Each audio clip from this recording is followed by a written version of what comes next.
Hey, Kevin here, top 100 financial advisor and best-selling author, and we are here to talk about the stock market. Today, I'm going to walk out my case as to why I think this is the bottom, where we have really suffered the first month of the year. It was actually the worst month since March of 2020, and that wasn't fun either.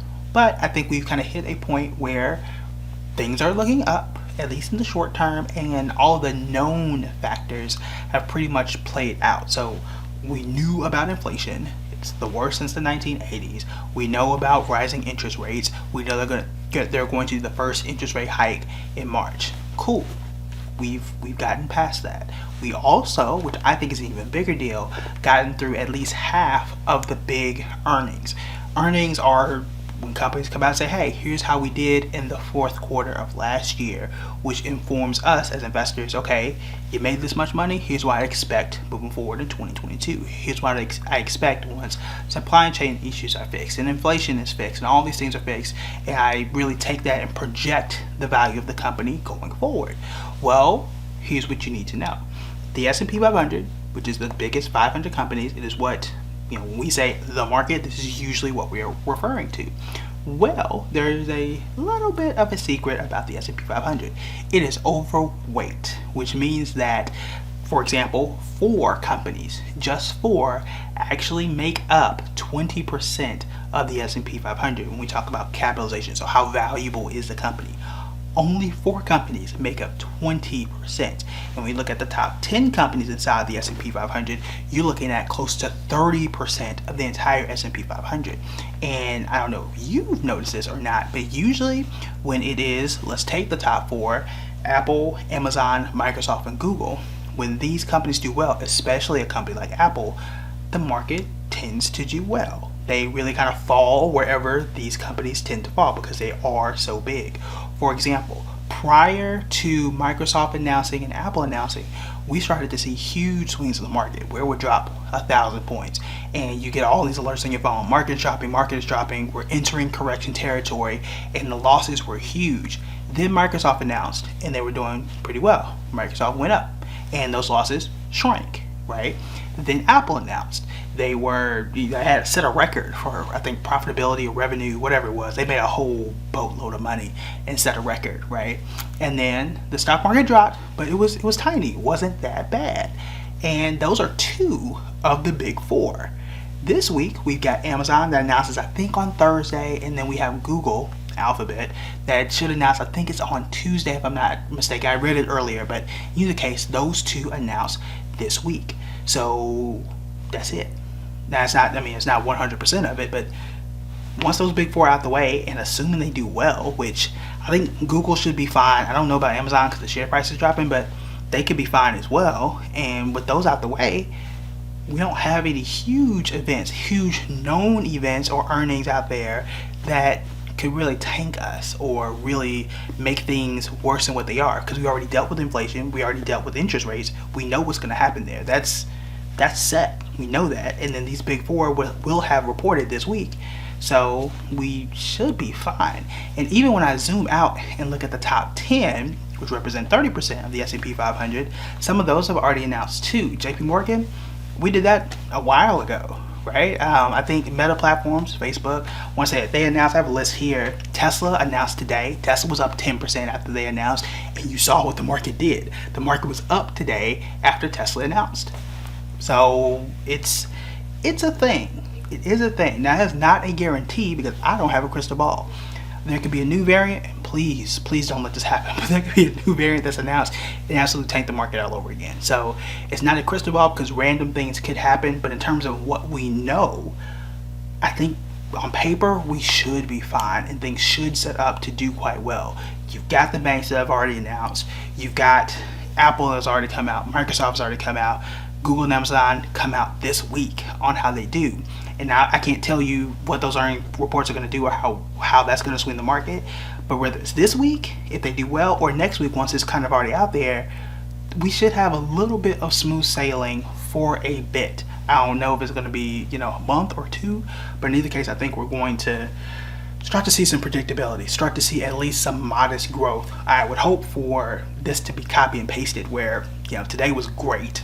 I hope we just carry that out, for forever. But that's not real life, right? So I think the calendar is set up in our favor. The majority of these large companies have already reported. Some will report this week, and we should be okay. So as an investor, what does that mean for you?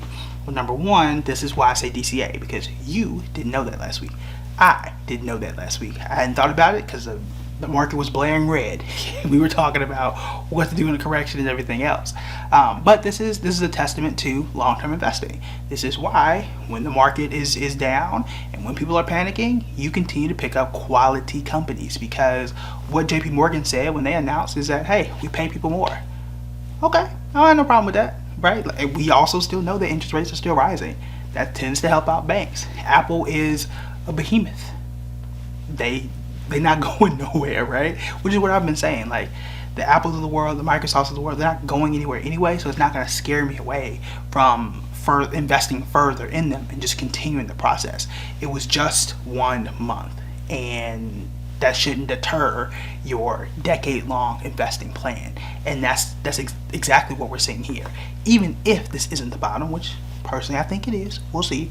But even if it isn't the bottom, you should still be investing for the long term. You don't want these short-term hiccups to really, emotionally force you into selling everything or giving up far too early. I had a brand new investor that I just started investing like 2 or 3 days ago. It's the worst intro to the stock market as a new investor.